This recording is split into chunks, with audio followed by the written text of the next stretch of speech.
कांटे भी हो गए हैं गुलजार करबला में। इधर देखें मेरे साथ मिलके बोलें सुभान अल्लाह। कांटे भी हो गए हैं गुलजार करबला में, शब्बीर का किया जब दीदार करबला में।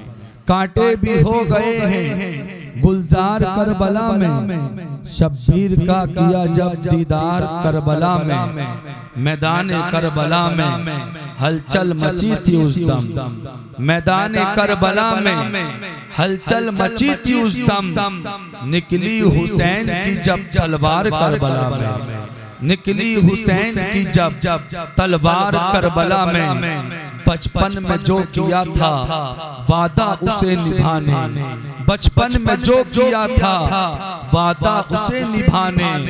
जन्नत का आ गया है सरदार करबला में, जन्नत का आ गया है सरदार करबला में। और कैसे यजीद समझेगा रुतबा हुसैन का, दुनिया में खूब होता है चर्चा हुसैन का। लाए उठा के हाथ में अकबर की लाश को, मजबूत है वो कितना कलेजा हुसैन का। खाकर गले पे तीर न शिकवा गिला किया, फिर भी वो मुस्कुराया है बेटा हुसैन का, फिर भी वो मुस्कुराया है बेटा हुसैन का। अल्लाह रब्बुल इज्जत कुरान मुकद्दस में इरशाद फरमाता है वलिमन खाफा मकाम रब्बिही जन्नतान। रब फरमाता है जो अपने रब के हुजूर खड़े होने से डरा उसके लिए दो जन्नतें हैं। ऐ लोगों आपने ये तो सुना है नमाज पढ़ोगे तो जन्नत मिलेगी, कुरान पढ़ोगे तो जन्नत मिलेगी, रमजान के रोजे रखोगे तो जन्नत मिलेगी, माल की ज़कात निकालोगे तो जन्नत मिलेगी, अल्लाह के घर का हज करके आओगे तो जन्नत मिलेगी, पड़ोसी का हक अदा करोगे तो जन्नत मिलेगी, वालिदैन की खिदमत करोगे तो जन्नत मिलेगी, उलमा से मोहब्बत करोगे तो जन्नत मिलेगी। लेकिन आपने ये नहीं सुना, अगर सुना भी है तो दोबारा सुनने की कोशिश करें। रब कुरान में फरमाता है जो अपने रब के हुजूर खड़े होने से डरा उसके लिए दो जन्नतें हैं। यानी दो जन्नतें हमको कब मिलेंगी? दो जन्नतें हमको उस वक्त मिलेंगी जब हम अपने दिल में खौफे खुदा पैदा करेंगे, जब हम अपने रब से डर के जिंदगी को गुजारेंगे। आज इंसान गुनाह पे गुनाह कर रहा है, जानते हो इंसान गुनाह क्यों कर रहा है? आज इंसान के दिल में खौफे खुदा नहीं, आज इंसान अपने रब से नहीं डरता। अगर आज हम अपने रब से डरते तो हम नमाजों की पाबंदी करते, हमारे दिल में खौफे खुदा होता, हम कुरान की तिलावत करते, हमारे दिल में खौफे खुदा होता, अपने माल की ज़कात निकालते, हमारे दिल में खौफे खुदा होता, माहे मुहर्रम में हम खुराफात नहीं करते, हमारे दिल में अगर खौफे खुदा होता पड़ोसी का भी हक अदा करते, हमारे दिल में खौफे खुदा होता, अपने वालिदैन की खिदमत करते, अगर हमारे दिल में खौफे खुदा होता उलमा से मोहब्बत करते। लेकिन आज हालात इतने खराब है, इंसान फजर में सोता नजर आता है, जोहर में इधर उधर घूमता नजर आता है, इंसान नमाजों से दूर है, इंसान कुरान की तिलावत से दूर है, इंसान माल की हिसाब लगा के ज़कात नहीं निकालता। हज फर्ज है अल्लाह के घर का, इंसान हज करने के लिए तैयार नहीं है, इंसान अपने वालिदैन को घर से निकालता है, एक एक लुक़मे के लिए उनको तरसता है, यानी एक एक लुक़मे के लिए तरसाता है। आज हालात इतने खराब हैं, लोग उलमा की बुराइयां कर रहे हैं, लोग उलमा की चुगलियां कर रहे हैं, लोग उलमा की गीबत कर रहे हैं। गीबत के ताल्लुक से अल्लाह के नबी ने फरमाया मन कान ज़ा वजहैनी फिद दुनिया कान लहू यौमल क़ियामा लिसानुम मिन नार। अल्लाह के नबी ने फरमाया दुनिया के अंदर जो दो मुंह वाला होगा क़यामत के दिन उसकी ज़बान में जहन्नम की आग को भरा जाएगा। सुभान अल्लाह। कर दिया गड़बड़ कर दी इसको, जैसा ड्रामा बना रखा भाई का। बस जी लगा के मोहब्बत से बोले सुभान अल्लाह, जी लगा के मोहब्बत से बोल दे या रसूल अल्लाह। इसमें उंगली ना करें, बिल्कुल सही बोल रहा, मेरे मतलब का बोल रहा, बात खत्म है। जी लगा के बोल दे या रसूल अल्लाह। तो मैं अर्ज ये कर रहा था, रब कुरान में फरमाता है जो अपने रब के हुजूर खड़े होने से डरा, उसके लिए 2 जन्नतें हैं। तो हमें अपने रब से डरकर जिंदगी को गुजारना है, क्योंकि दुनिया ही हजरात सब कुछ नहीं है। बाद मरने के कब्र के अंदर जाना है। फिर एक दिन ऐसा आएगा जब कब्रों से हम उठेंगे, फिर अल्लाह की बारगाह में हाजिर होंगे, जिसको कयामत के दिन कहा जाता है कि कयामत के दिन सब रब की बारगाह में हाजिर होंगे। सब के सब जितने भी होंगे अल्लाह की बारगाह में हाजिर होंगे। हर एक चीज के बारे में पूछा जाएगा। लेकिन आज हम हैं, जैसे दिल में आता है वैसे जिंदगी गुजारने की कोशिश करते हैं। मुकद्दर पे नाज करें आप हजरात। और हमारे अब्दुल समद साहब ने अपनी बेटी के अकीके के मौके पर नबी का जलसा सजाया है। आप हजरात यहाँ बैठे हैं, यकीनन जब तक बैठे रहेंगे अल्लाह की कसम आपकी नेकियों में इजाफा होगा, और यही नेकियां कल क़यामत के दिन काम आएंगी। आज जो चांद नजर आया है वो मुहर्रमुल हराम का चांद नजर आया है। और पहली मुहर्रम को, पहली तारीख को खलीफाए दो हजरत अमीरुल मोमिनीन हजरत उमर फारूक आजम की शहादत का दिन है। शहादत का दिन है। कौन उमर फारूक आजम है? ये वो उमर है खुदा की कसम जिनको दुनिया में मेरे आका ने जन्नत की बशारत दी थी और कहा था उमर तुम जन्नती हो। ऐसे 10 सहाबा हैं जिनको मेरे नबी ने दुनिया में जन्नत की बशारत दी और कहा अबू बकर तुम भी जन्नती हो, उमर तुम भी जन्नती हो, उस्मान तुम भी जन्नती हो, अली तुम भी जन्नती हो। 10 सहाबा को मेरे आका ने दुनिया में जन्नत की बशारत दी। तभी तो आला हज़रत फरमाते हैं वो 10 जिनको जन्नत का मुज़्दा मिला, उस मुबारक जमाअत पे लाखों सलाम। जरा गौर करें, एक मुहर्रम को, पहली मुहर्रम को अमीरुल मोमिनीन उमर फारूक आजम की शहादत का दिन है। वो तारीख चल रही है, वो दिन आने वाला है जो कल का दिन है। उस दिन अमीरुल मोमिनीन उमर फारूक आजम की शहादत हुई। कौन उमर है?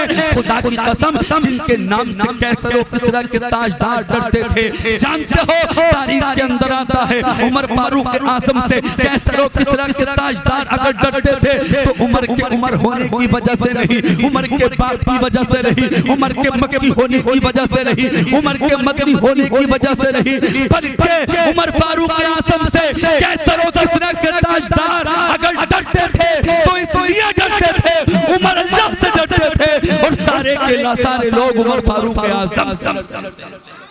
लेकिन आज हम हैं हर एक से डरते हैं, अपने रब से नहीं डरते हैं। लोगों अगर दुनिया में तरक्की चाहते हो, बाद मरने के कब्र में सुकून चाहते हो तो अपने रब से डरना शुरू कर दो। अरे जो रब से डरता है वो फिर किसी भी ताकत से नहीं डरता। लेकिन आज हम हैं सबसे डरते हैं, अपने रब से नहीं डरते। आओ तारीख के अंदर आता है बात उमर फारूक आजम की आई है तो 2-4 मिनट में गुफ्तगू करने की कोशिश करता हूँ। उमर फारूक आजम की शान तो वो है जिस रास्ते से जाते थे अगर शैतान आ जाए तो उमर फारूक आजम को देखकर शैतान अपना रास्ता बदल लिया करता था। और उमर फारूक आजम की शान तो ये है, ये वही उमर है जो नबी को कत्ल करने के लिए अपने हाथ में तलवार लेकर गए थे। खुदा की कसम जब नबी की बारगाह में गए तो नबी का कलमा पढ़ के मुसलमान हो गए। अरे ये वो उमर फारूक आजम है। खुदा की कसम एक मर्तबा किसी सवारी पर सवार होकर किसी कहीं पर जा रहे थे, आप सवारी पर सवार हैं, आपके साथ काफिला है। जब एक जगह पर पहुंचे आपने आराम किया, आपके कानों से एक आवाज टकराई। वो आवाज किस चीज की थी? वो आवाज गाने की नहीं थी, वो आवाज गाली की नहीं थी, वो आवाज चुगली की नहीं थी,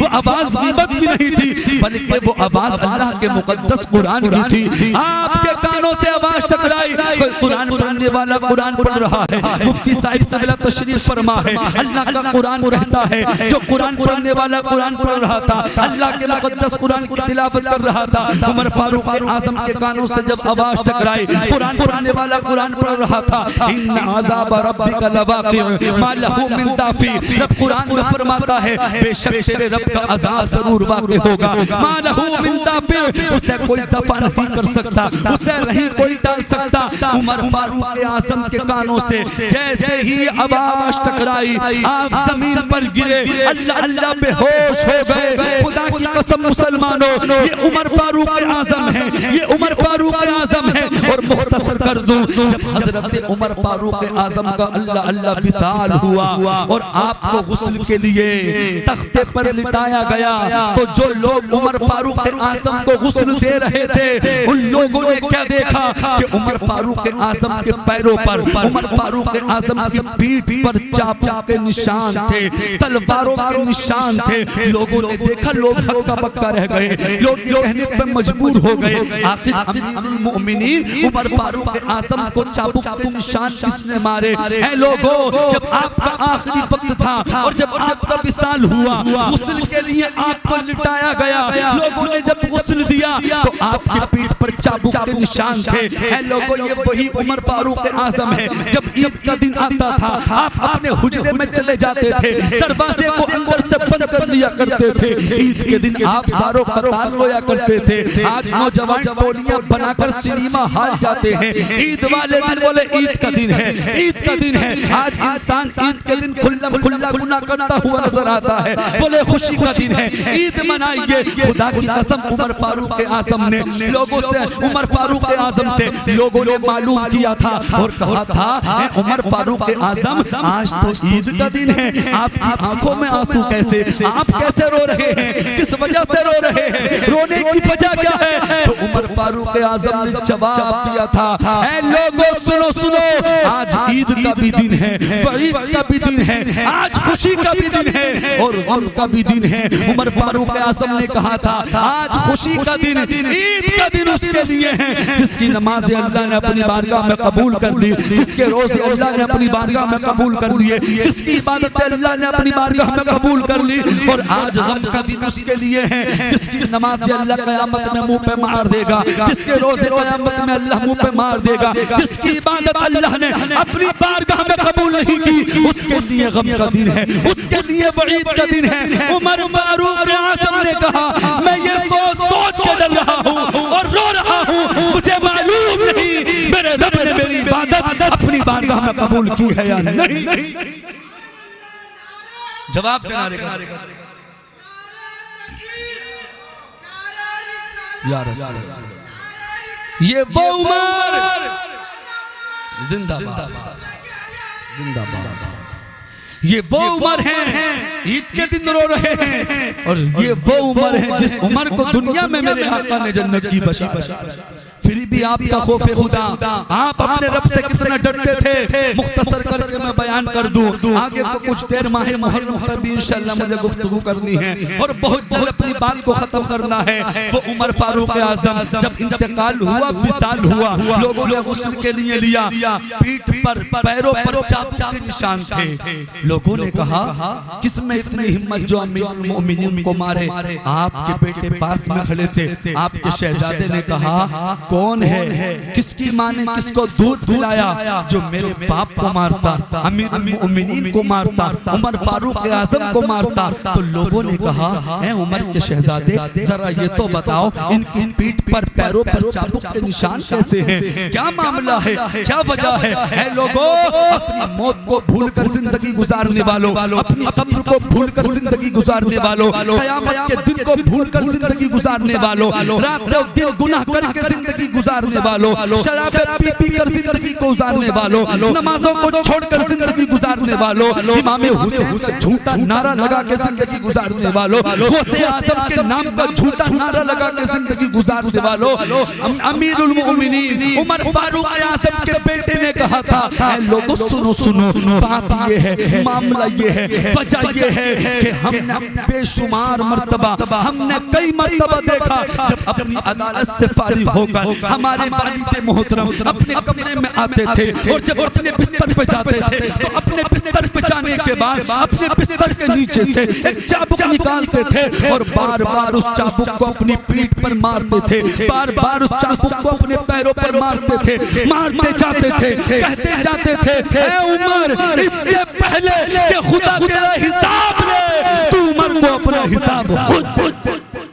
अल्लाहु अकबर। मुसलमान है लोगों, गौर करो, रात को जब बिस्तर पे जाते थे तो अपनी पीठ पर चाबुक मारते थे और बार बार कहते थे हैं उमर, खुदा तेरा हिसाब लेगा, खुदा तेरा हिसाब लेगा। खुदा जब तेरा हिसाब ले तो उससे पहले पहले उमर को अपना हिसाब तो दे दे। हैं लोगों कितने ऐसे हैं जो बिस्तर पे जाते हैं अल्लाह को याद करते हैं। अरे आज हम कहाँ अपने रब को याद कर रहे हैं? आज तो हम खा रहे हैं, सोचते कमा रहे हैं तो खा रहे हैं। लोगों, अल्लाह रब्बुल इज्जत की जात है जो हमें रिज़्क़ अता फरमाती है। अल्लाह की जात से रिज़्क़ मिलता है, अल्लाह रिज़्क़ अता फरमाता है। और जो भी मिल रहा है सब नबी का सदका मिल रहा है। खा रहे हैं तो नबी का सदका और पी रहे हैं तो नबी का सदका। इसलिए अपने नबी से मोहब्बत करो, बेटियों से मोहब्बत करो।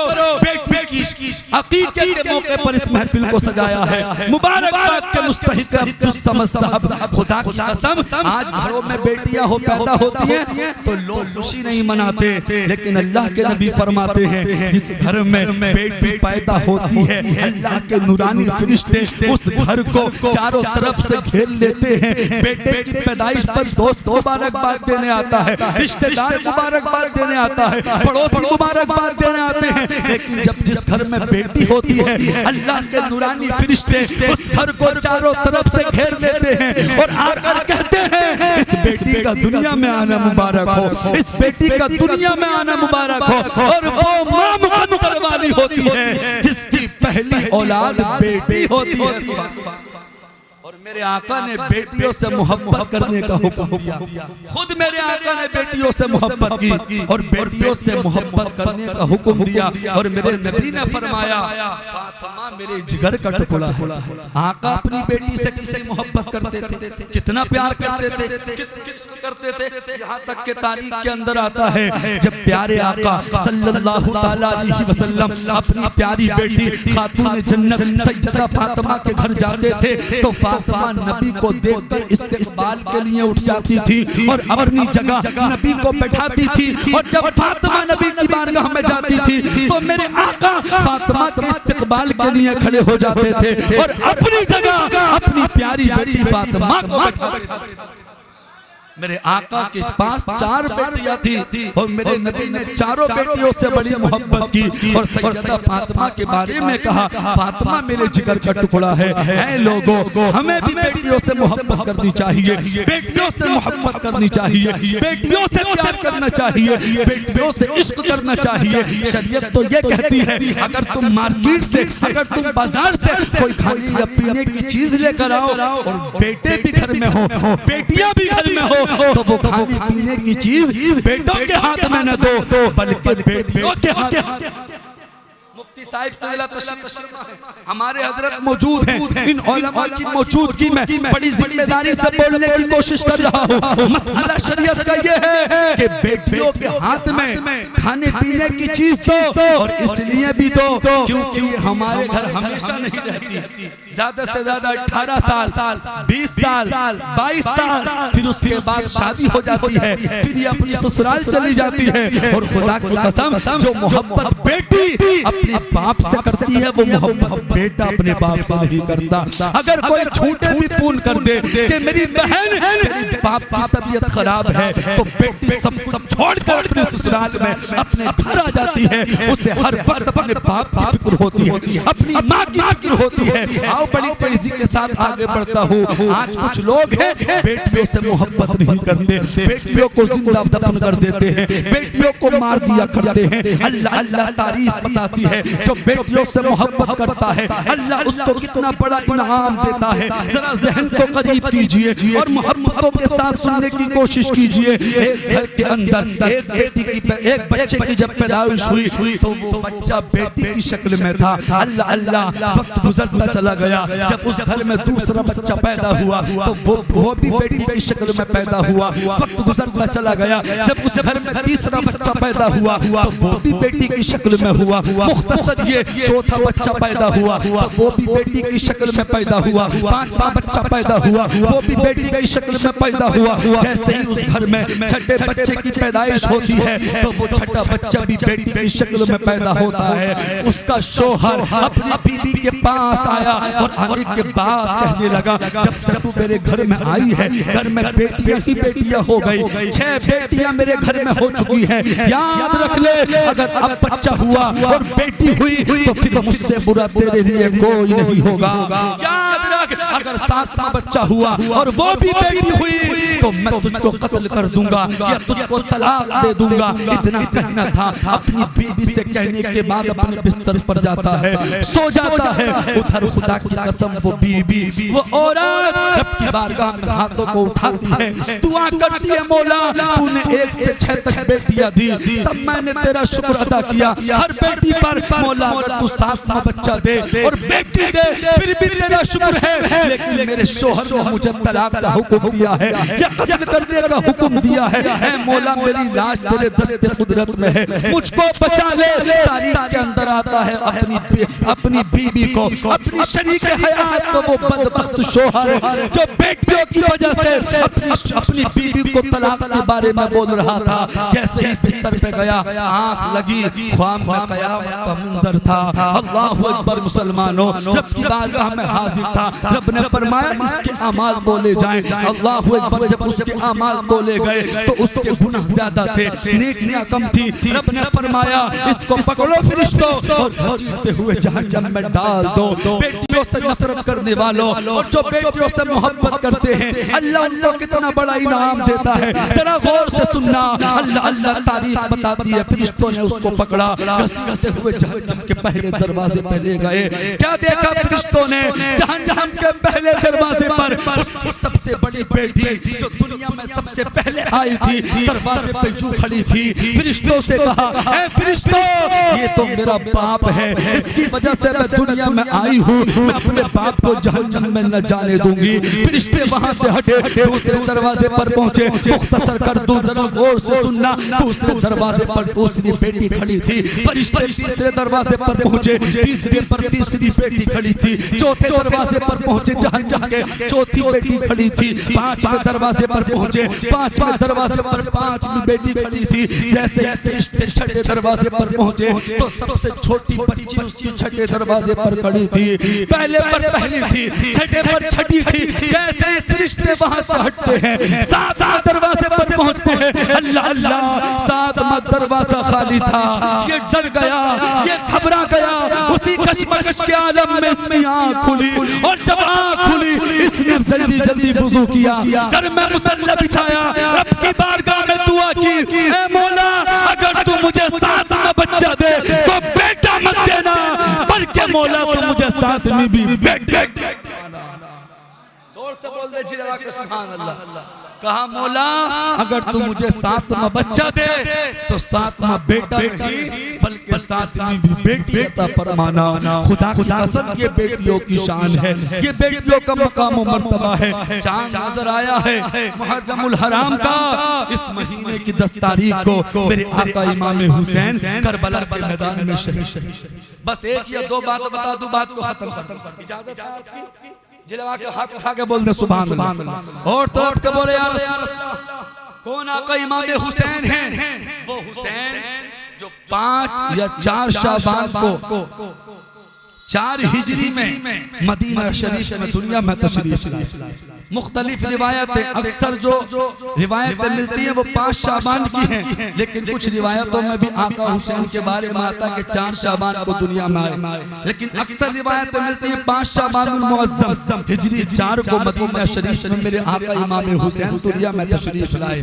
आपके वालिद का नाम हजरत अली शेर खुदा है, आपकी वालदा का नाम खातून जन्नत सैयदा फातिमा है, आपकी नानी का नाम हजरत खदीजतुल कुबरा है, आपके नाना का नाम जनाब मोहम्मद रसूलुल्लाह सल्लल्लाहु ताला अलैहि वसल्लम है।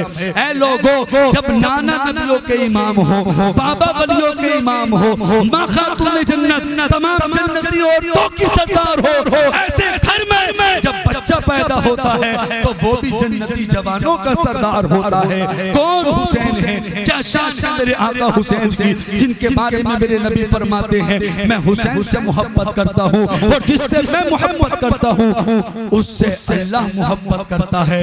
अल्लाह के नबी ने फरमाया जो हुसैन से मोहब्बत करता है उससे मैं मोहब्बत करता हूँ और जिससे मैं मोहब्बत करता हूँ उससे अल्लाह मोहब्बत करता है और जिससे अल्लाह मोहब्बत करता है अल्लाह उसे जन्नत अता फरमाता है। इसलिए हमें नबी से मोहब्बत करनी चाहिए, आका हुसैन से मोहब्बत करनी चाहिए। मुख्तसर करके मैं आपके सामने बयान करने की कोशिश करता हूँ और अपनी बात को खत्म कर देता हूँ। ऐ लोगों, मेरे हुसैन का बचपना है और आका हुसैन अपने नबी की बारगाह में रहते थे। आका हुसैन बचपने के आलम में अपने नबी की बारगाह में है और नबी की बारगाह में आका के एक सिहाबी है जिनका नाम हजरत दहिया कल्बी आता है। हजरत दहिया कल्बी रोजाना नबी की बारगाह में आते थे और उधर इमाम हुसैन का बचपना है। इमाम हुसैन नबी की गोद में खेलते थे और कभी कभी इमाम हुसैन नबी के सीने पे खड़े हो जाते थे। अरे उस हुसैन की शान क्या होगी?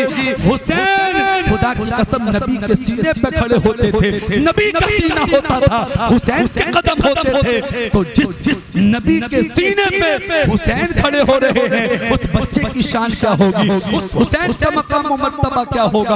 अल्लाह अल्लाह तारीख के अंदर आता है हजरत दहिया कल्बी नबी की बारगाह में जब आते थे तो अपने बाग का ताजा ताजा अपने बाग से ताजा ताजा खजूर भी लेके आते थे। उधर इमाम हुसैन नबी की बारगाह में होते थे, नबी की गोद में होते थे और नबी की गोद से निकलकर हजरत दहिया कल्बी की गोद में बैठ जाया करते थे और उनकी जेब में अपना हाथ डालते थे तो ताजा ताजा खजूरें मिलती थी, उनको खा लिया करते थे। हुसैन भी खुश हो जाते थे, अल्लाह के नबी भी खुश हो जाते थे। सिलसिला चलता रहा, सिलसिला चलता रहा। एक दिन क्या हुआ? हजरत दहिया कल्बी की शक्ल में हजरत जिब्रील अमीन आ गए। लोगों जरा दिल से सुनना, ईमान को ताजगी मिलेगी। हजरत दहिया कल्बी हजरत दहिया कल्बी की शक्ल में हजरत जिब्रील अमीन आ गए और आकर नबी की बारगाह में हाजिर हो गए, आकर नबी की बारगाह में बैठ गए। टाइटल दहिया कल्बी का है, आने वाला हजरत जिब्रील अमीन फरिश्तों का सरदार है, सुभान अल्लाह। आकर बैठ गए। उधर इमाम हुसैन नबी की गोद में है और नबी की गोद से जब निकले रोजाना की तरफ जिस तरीके से दहिया कल्बी की गोद में जाते थे आज भी उसी की गोद में जा बैठे। जो दहिया कल्बी की शक्ल में आया है, जिब्रील अमीन आए हैं। तारीख बताती है हजरत इमाम हुसैन हजरत दहिया कल्बी की शक्ल में जिब्रील है, उनकी गोद में बैठे हैं और उनके कांधों पर सवार होने लगे। नबी ने इशारे से मना फरमाया है हुसैन इनकी गोद में इनके कांधों पर सवार ना हो। इसलिए जिन्हें तुम समझ रहे हो आज वो नहीं है, आज तो जिब्रील अमीन है। जब मेरे आका ने इमाम हुसैन से इशारे से मना फरमाया तो हजरत जिब्रील ने अर्ज किया या रसूल अल्लाह हुसैन से मना ना करो बल्कि हुसैन को मेरे कांधों पर सवार होने दो। अगर आज हुसैन मेरे कांधों पर सवार हो गए तो जिब्रील की किस्मत की मेराज। अल्लाह अल्लाह। फिर हजरत जिब्रील ने अर्ज किया या रसूल अल्लाह हुसैन से मना ना करो और मुझे इजाजत तो कहा किस बात की? कहा आका जब आज नकल की है तो नकल पूरी हो जाए। जब दहिया कल्बी आते थे तो अपने बाग की ताजा ताजा खजूरें लेके आते थे, अपनी जेब में रख लेते थे। हुसैन उनकी जेब में हाथ डालते थे तो ताजा ताजा खजूरें पाते थे, खुश होते थे। आका मुझे इजाजत दो, इसलिए इजाजत दो क्योंकि मेरी जेब में खजूर नहीं है। हुसैन ने अगर मेरी जेब में हाथ डाला खजूर न मिलेगी, हुसैन का दिल टूट जाएगा। या रसूल अल्लाह मुझे गवारा नहीं, हुसैन का दिल टूटे। आका इजाजत दो। कहा किस बात की? आका इजाजत दो ताकि मैं जन्नत जाऊं, जन्नत से जन्नती मेवे लेकर आऊं। हुसैन मेरी गोद में आए और जैसे ही जेब में हाथ डाले हुसैन को जन्नती मेवे मिल जाए। ये मेरे हुसैन की शान है लोगों, ये हुसैन का मकाम और मर्तबा है जिसका दिल तोड़ना हजरत जिब्रील को गवारा ना हो। उस हुसैन का मकाम क्या होगा, उस हुसैन की शान क्या होगी। वक्त गुजरता चला गया, यहाँ तक के मुख्तसर कर रहा हूँ। वो वक्त आया जब 60 हिजरी में हजरत अमीर मुआविया का विसाल हुआ। और उनकी जगह उनका बदबख्त बेटा यजीद तख्त पर बैठा। उसने तख्त पर बैठते ही आका हुसैन के पास खत भेजा। उसमें लिखा हुआ था, हुसैन या तो यजीद के हाथ पर बैत करो या फिर जंग करो। मुख्तसर ये मोटी मोटी चंद बातें आपको बता दूं और बात को खत्म कर लूं। आका हुसैन ने यजीद के हाथ में अपना हाथ देने से इनकार कर दिया। क्यों किया? क्योंकि यजीद फासिक था, फाजिर था, शराबी था, बेनमाजी था। हुसैन को मालूम था यजीद के हाथ में अपना हाथ देना इस्लाम को बर्बाद करना है, कुरान को खत्म करना है। इसलिए मेरे हुसैन ने इनकार कर दिया। यहाँ तक कि वो वक्त आया जब मेरे आका हुसैन ने अपने नाना के दीन की खातिर मदीने को छोड़ा, और वो वक्त आया जब आप मदीने से मक्का शरीफ गए अपने चंद साथियों के साथ। फिर वो वक्त आया यजीदियों ने आपको वहां पे सताया। फिर उधर कूफे से खत आने शुरू हो गए, हुसैन कूफा आ जाओ, हम तुम्हारे हाथ पर बैत होने के लिए तैयार हैं। अगर तुम न आए तो फिर हम यजीद को अपना खलीफा मान लेंगे, उनके हाथ में हाथ देंगे। मुख्तसर ये मेरे हुसैन ने कूफा जाने का इरादा किया, लेकिन मक्के के लोगों ने मना कर दिया। कहा आका हुसैन कूफा न जाओ, कूफे के लोग गद्दार हैं, धोखेबाज हैं, बेवफा हैं। क्योंकि तुम्हारे वालिद को धोखे से कूफे की जामा मस्जिद में उन्होंने शहीद कर दिया। अगर जाना चाहते हो तो अभी न जाओ, बल्कि पहले अपना नाइब बनाकर भेजो। अगर वहाँ का माहौल अच्छा होगा तो वो खत लिख के भेज देंगे। मुख्तसर ये मामला हो गया और मशवरा हुआ कि इमाम मुस्लिम कूफा जाएंगे। इमाम हुसैन के नाइब बनकर इमाम मुस्लिम और उनके दो बच्चे कूफा गए। मुख्तसर ये लोगों ने बड़ा अच्छा इस्तकबाल किया और हुसैन को फौरन खत भेज दिया, हुसैन आ जाओ, कूफे के लोग बड़े अच्छे हैं, आपके नाम पर जान कुर्बान करने का जज्बा रखते हैं। उधर मामला फिर बदल गया। तारीख के अंदर आता है, बड़ी लंबी बहस है जो मैं आपको बताना चाहता हूँ, वहां पर बात लेके जा रहा हूँ। मुख्तसर ये इमाम मुस्लिम भी कूफे के अंदर शहीद हो गए, उनके दोनों बच्चे भी कूफे के अंदर शहीद हो गए। उधर इमाम हुसैन कूफे के लिए मक्के से निकले। रास्ते में आपको किसी ने बताया इमाम मुस्लिम और उनके दोनों बच्चों को कूफे के अंदर शहीद कर दिया। मुख्तसर ये आप फिर एक मैदान में पहुंचे। किस्मत जहां आपको ले जाना चाहती थी, किस्मत आपको वहां ले गई। एक मैदान में पहुंचे और उस मैदान वहां मैदान ही मैदान था। आपने किसी से पूछा इस जगह का नाम क्या है, तो किसी ने कहा इस जगह को करबो बला कहते हैं। आपने अपने साथियों से कहा अब हम कहीं न जाएंगे, जो हमारी मंजिल थी हम अपनी मंजिल पर आ चुके हैं। आपने अपने खेमे लगाए और फिर वहीं पर आराम किया। यजीदी फौज वहां भी आ गई। कहा हुसैन या तो जंग करो या फिर यजीद के हाथ में अपना हाथ दो। तारीख बताती है 2 मुहर्रम या 3 मुहर्रम को हुसैन करबला के मैदान में आए। तारीख के अंदर आता है यहाँ तक कि 7 मुहर्रम आ गई, आप पर पानी बंद कर दिया गया। 9 मुहर्रम आई और जब 9 मुहर्रम का दिन गुजरा, आशूरे की रात आई, मुहर्रम की 10वीं शब आई, यजीदी फौज आपके दरवाजे पर। कहा हुसैन जंग करो या फिर हाथ में यजीद के हाथ दो। आका हुसैन ने कहा हाथ कभी ना देंगे, जंग करने के लिए तैयार हैं। आज की रात की मोहलत दो ताकि हम दिल खोल के अपने रब की इबादत कर ले। जब आशूरे की रात आती है, नौजवान ढोल बजाते हैं, इधर उधर की खुराफात करते लोग। आशूरे की रात ढोल बजाने की रात नहीं है, बल्कि अल्लाह की इबादत की रात है। मेरे हुसैन ने कहा कल को हम जंग करेंगे, सुबह को जंग करेंगे, आज की रात अल्लाह की इबादत की रात है। मुख्तसर ये पूरी रात आपके और आपके तमाम साथियों ने अल्लाह की इबादत की। मेरे हुसैन को नमाज का बड़ा शौक था, कुरान की तिलावत का बड़ा शौक था, सरकार का दुरूद पाक पढ़ना आपको बड़ा पसंद था, आपने सारे वजीफे किए। मुख्तसर ये मुहर्रम की 10 तारीख आई, जिस दिन जंगे करबला हुई, एक के बाद दीगर एक एक करके मैदान करबला में शहीद हो गए। जो आपको मैं बताना चाहता हूँ वहीं पर अपनी बात लेके जा रहा हूँ। आखिर में 72 सख्त लगने के बाद मेरे हुसैन करबला के मैदान में अपने घोड़े से जमीन पर आए और खुदा की कसम यजीदियों से कहा, ऐ यजीदियों आज जुमे का दिन है, लोग मसाजिदों में नमाज अदा करने के लिए गए होंगे, हुसैन मसाजिदों से दूर है, हुसैन बस्तियों से दूर है, कम से कम मुझे 2 रकात नमाज अदा करने दो। मेरे हुसैन घोड़े से जमीन पर आए, अपनी तलवार को रोका। 72 या 72 से ज्यादा जख्म है, आपके जिस्म से खून निकल रहा है। खुदा की कसम आपने सर सजदे पे रखा और दुनिया के लोगों को पैगाम दिया, न मस्जिद में न बैतुल्लाह की दीवारों के साए में नमाज़े इश्क अदा होती है तलवारों के साए में। यजीदियों ने मशवरा किया, हुसैन ने सर सजदे पे रखा है, अभी भी वक्त है हुसैन का सर तन से जुदा कर दिया जाए। उन यजीदियों ने बदबख्तों ने आका हुसैन के सर मुबारक को सजदे की हालत में तन से जुदा कर दिया।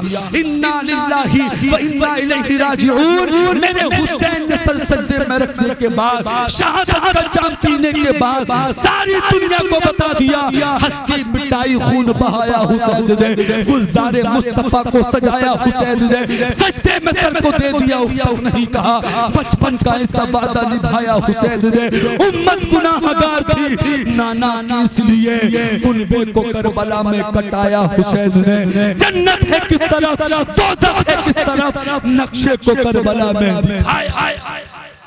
आका हुसैन मुहर्रम की 10 तारीख को करबला के मैदान में नाना के दीन की खातिर, मज़हब इस्लाम की खातिर शहीद हुए। आपने अपनी जान को, अपने साथियों की जान को कुर्बान कर दिया। और जब आका हुसैन शहीद हो गए, यजीदियों ने हुसैन के खेमों में आग लगा दी। सज्जदादियों के सरों से दुपट्टों को छीन लिया गया। बीमार ज़ैनुल आबिदीन को कैद कर लिया, हाथों में हथकड़ियां डाल दी, पैरों में बेड़ियां डाल दी। और जब ये काफिला करबला से कहां जा रहा था, कूफे जा रहा था। कूफे में कौन था?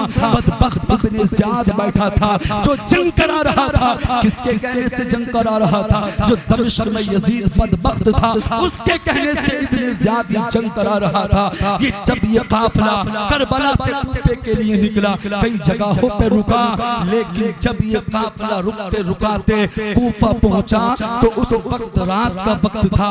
कूफा का दरवाजा बंद था, शहर का दरवाजा बंद था। आका हुसैन का सर मुबारक बदबख्त खोली के हाथ में था। अब जरा ज़हन को करीब कीजिए, बात इख्तिताम की तरफ आ गई है, बात को बहुत जल्द खत्म कर रहा हूँ। मेरे आका हुसैन की शान देखे, मकाम व मर्तबा देखे। अल्लाह अल्लाह तारीख बताती है, जब कूफे के पास ये काफिला पहुंचा, बिल्कुल सोच करके मैंने बात बता दी, बेशुमार जगह ये काफिला रुका, वो सारी बातें मैंने रोक दी। लेकिन जब ये काफिला कूफा पहुंचा, रात का वक्त था, दरवाजा बंद था कूफे का, शहर का दरवाजा बंद था। आका हुसैन का सर मुबारक यजीद के पास था, तो खोली के पास था आका हुसैन का सर मुबारक। खोली ने दिल में सोचा, रात हो रही है और मेरा घर कूफे के बिल्कुल करीब है, चलो रात घर चल के गुजारते हैं। अपने घर गया और आका हुसैन के सर मुबारक को तन्नूर के अंदर रख दिया, जिसमें रोटियां बनाई जाती हैं, तन्नूर के अंदर रख दिया। खोली की बीबी सो रही थी,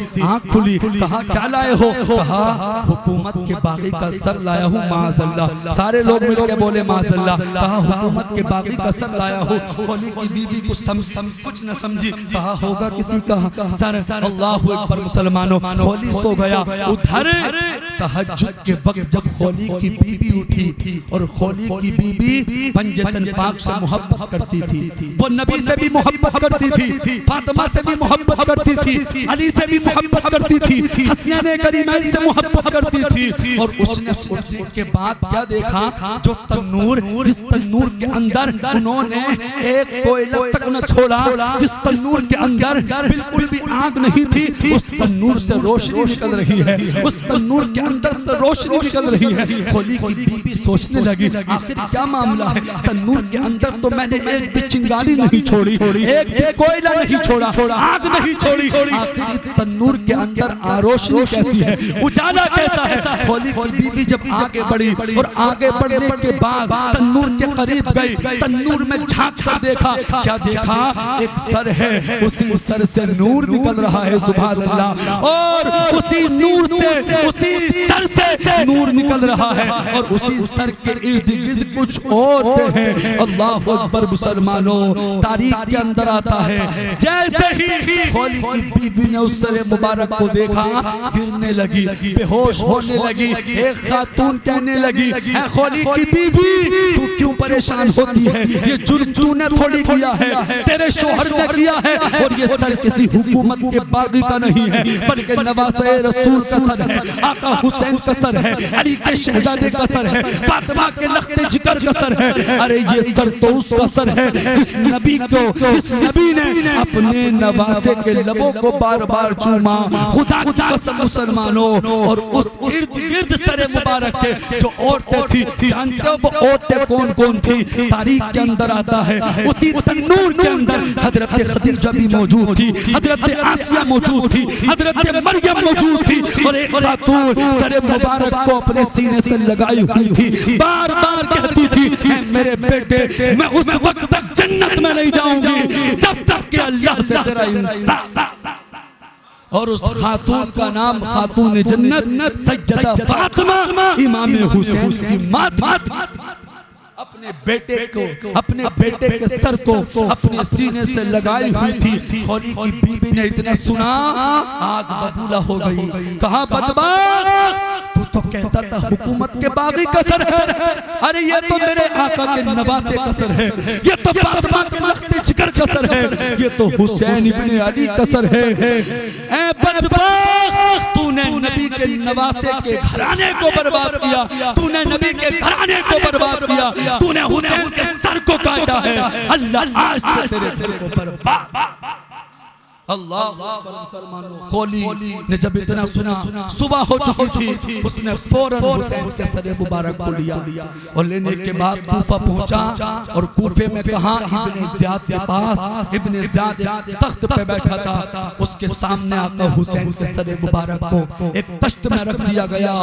और उस बदबख्त इब्ने ज़ियाद के हाथ में एक छड़ी थी और वो बदबख्त बार बार उस छड़ी को आका हुसैन के लबों पे मारता, दांतों पे मारता। उसी मजमे के अंदर आका के एक सिहाबी थे जो बड़े कमजोर थे, ज़ईफ थे, उनसे रहा न गया, खड़े हुए और कहा बदबख्त, तू उन होठों पर छड़ी को मार रहा है जिन होठों को मेरे आका ने बार बार चूमा है, मेरे आका जिन होठों को चूमते थे। और खुदा की कसम, नबी जिस चीज को चूम ले, जमाना उस चीज को चूमने पे मजबूर हो जाता है। एक मिनट की तवज्जो चाहूंगा, मेरे आका ने हजरे अस्वद को चूमा था, सारे हाजी हजरे अस्वद को चूमते नजर आ रहे हैं। और उमर फारूक आज़म जब काबे का तवाफ कर रहे थे, तवाफ करते करते जब हजरे अस्वद को चूमना चाहा तो कहा ए हजरे अस्वद, मैं तुझे इसलिए नहीं चूमता, तू बहुत बड़ा पत्थर है, जन्नती पत्थर है, तू काबे की दीवार में है, बल्कि मैं तुझे इसलिए चूमता हूँ कि तुझको मेरे नबी ने चूमा है।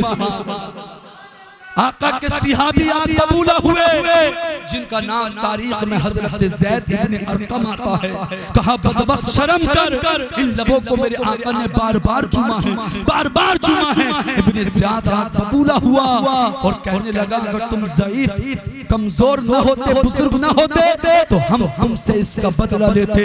हजरत ज़ैद इब्ने अरकम ने कहा था ऐ बदबख्त, तुझे मेरे कमजोर होने पर तो तरस है, लेकिन तुझे आका इमाम हुसैन पर तरस न आया, उनके सर मुबारक को तूने तन से जुदा करा दिया। जरा बोल कल क़यामत के दिन उनके नाना के सामने तू क्या जवाब? मुख्तसर ये 2-3 मिनट की बात और पूरी कर देता हूँ। इब्ने ज़ियाद बदबख्त ने फिर ये ऐलान किया, सारे के सारे लोग कूफे की जामा मस्जिद में इकट्ठा हो। अल्लाहु अकबर मुसलमानों, कूफे की जामा मस्जिद में सारे लोग इकट्ठा हुए।